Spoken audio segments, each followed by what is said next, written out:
I'm your host, Annie Bowles, and this is News du Jour.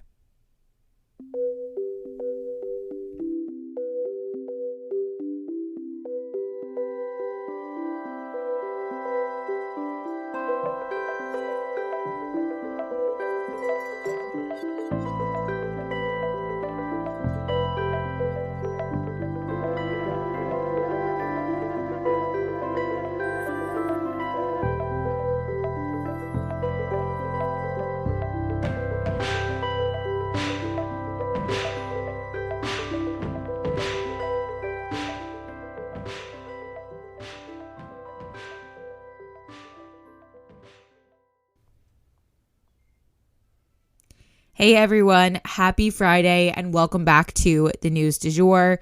So unfortunately, I'm kicking off with some not bad news, but unfortunate news. So just due to where my health is at, I have been on the struggle bus. If you follow me on social, you know I'm kind of hitting a wall with my pregnancy and my chronic illness. It's just making it a lot harder for me to eat lately, and not eating is also a problem. And so long story short, for the sake of my health and the fact that I'm going to be traveling next week, I will be taking next week off from the podcast. And I'm really bummed to be doing this because usually I can juggle traveling and working, and I actually love that I'm able to do that. But right now it's just not feasible for me. So I'm taking a week off, and I hope to come back refreshed from my trip, just ready to focus on the podcast entirely for the remainder of my pregnancy and not really take on any of the other work that I typically do, and just focus again solely on doing the news for you guys. That's where we're at. I'm going to be making a more in-depth announcement about what's going to happen while I'm out on maternity leave, and you guys will be getting podcast episodes.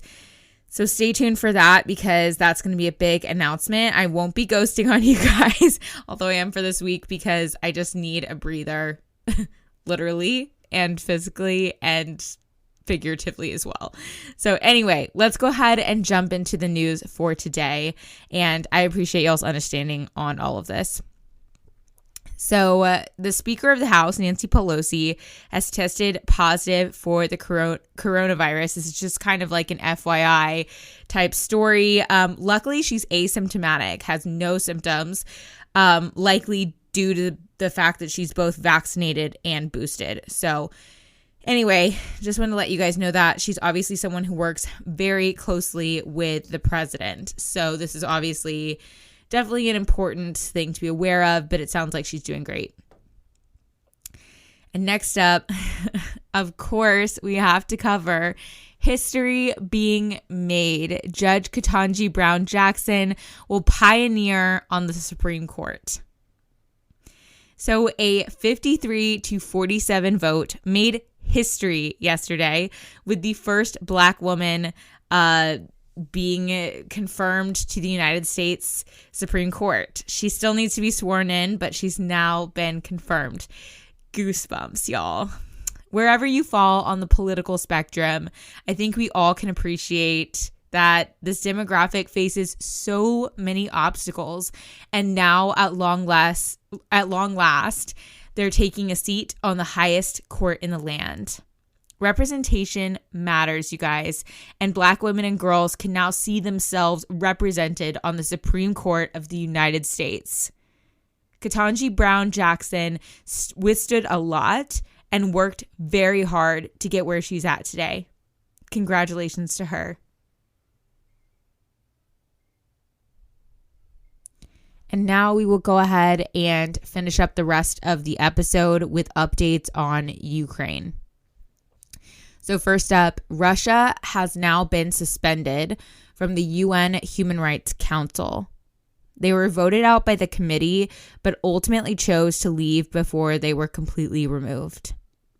They needed a 2/3 majority to remove Russia, a founding member of the UN, and the vote ended up being 93-24. Russia was obviously not happy about the move and referred to it as a, quote, attempt by the U.S. to maintain its domination and total control, end quote. There are a number of international laws that have been broken by Russia and documented by the press since the start of this conflict. So honestly, this action comes somewhat late in the game. And next up, U.S. lawmakers remove Russia's normal trade relationship status. So there is this legal designation called PNTR, or Permanent Normal Trade Relations. And this seems like something that shouldn't have to be like an official title. Like we're normal with them. But it's this kind of like favored type of status. And the U.S. lawmakers, by an overwhelming majority, have now voted to strip Russia of this status and their close ally, Belarus, as well. Getting rid of this title just allows lawmakers to impose all sorts of other economic punishments for Russia, such as tariffs or banning imports and more. This move basically opens the floodgates on financial consequences that the U.S. can impose on Russia. And next up, new Russian landmines. So, old school landmines used to use a type of like tripwire to detect when someone is walking on top of them. They could also go off if someone disturbs them, like digging them up or something like that. There are still areas of France today that actually have landmines in them from back in World War I, to the point where humans cannot even walk around in those areas safely. But Russia has come up with a far deadlier version of these landmines that can detect any movement above the mine. They don't require a tripwire, and they can explode basically a lot more easily. What's more, these bombs can reportedly differentiate between a human or an animal walking above them, which is pretty insane because the way that a lot of these mines got discovered is a deer or some other large animal would walk on the tripwire and explode it. So that will not be the case with these more like smart, technologically smart bombs. Bomb technicians are already troubleshooting the situation, but it definitely poses some obstacles that they will have to tackle with like robotics and whatnot. And all of that testing can take a while when we really need answers, results, and methods for dealing with these landmines like right now. And next up in our coverage of Ukraine, deaths of Russian soldiers further confound the Russian people. So now that soldiers are coming home in body bags, we're talking by the thousands home to Russia, the average Russian is kind of coming to terms with the true cost of this needless war. The Russian population at large, it's important to remember, is currently very cut off from the realities of this conflict, given how much their media and all communication really is censored or completely cut off. The Kremlin is either not talking about or downplaying the loss of life on the Russian side of things, and thus people are not necessarily expecting their child to be one of the few, they think, coming back in a body bag. Conservative American estimates put the Russian death toll at about 7,000 to 9,000. Ukraine estimates about 13,000 Russians are dead, while the Russian government is only announcing about 1,300 some deaths. So 13,000 to 1,300, there's like a 10 times difference there. And again, U.S. estimates are about 7,000 to 9,000. All in all, so many lives are going to be impacted by this conflict. So many hearts broken forever and lives destroyed on both sides of the war. And that is the news du jour.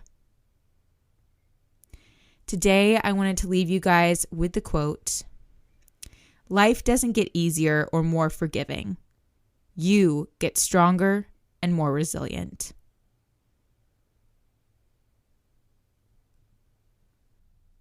If you enjoyed this episode, please consider becoming a patron of our podcast. For $7.99 a month, you can unlock tons of perks like breaking news text messages so that you're never out of the loop.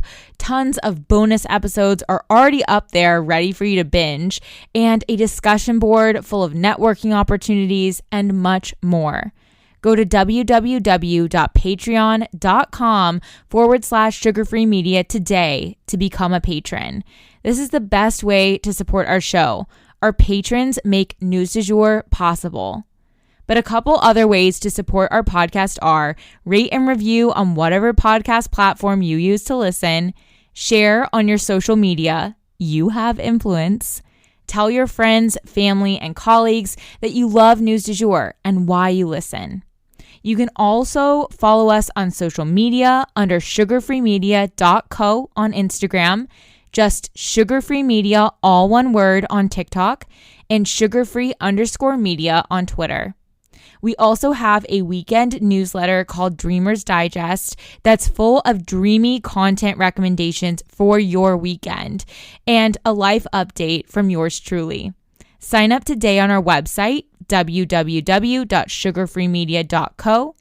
Our music is by Joey Lavoie and Nicholas Foster. Our cover art is by Hannah Pierce Photography.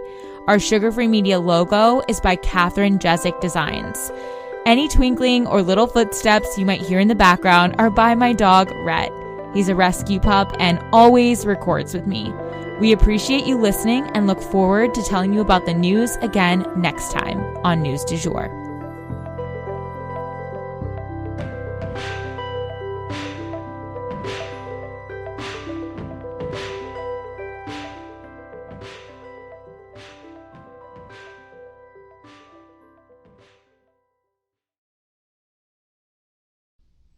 Broadcasting from Oklahoma.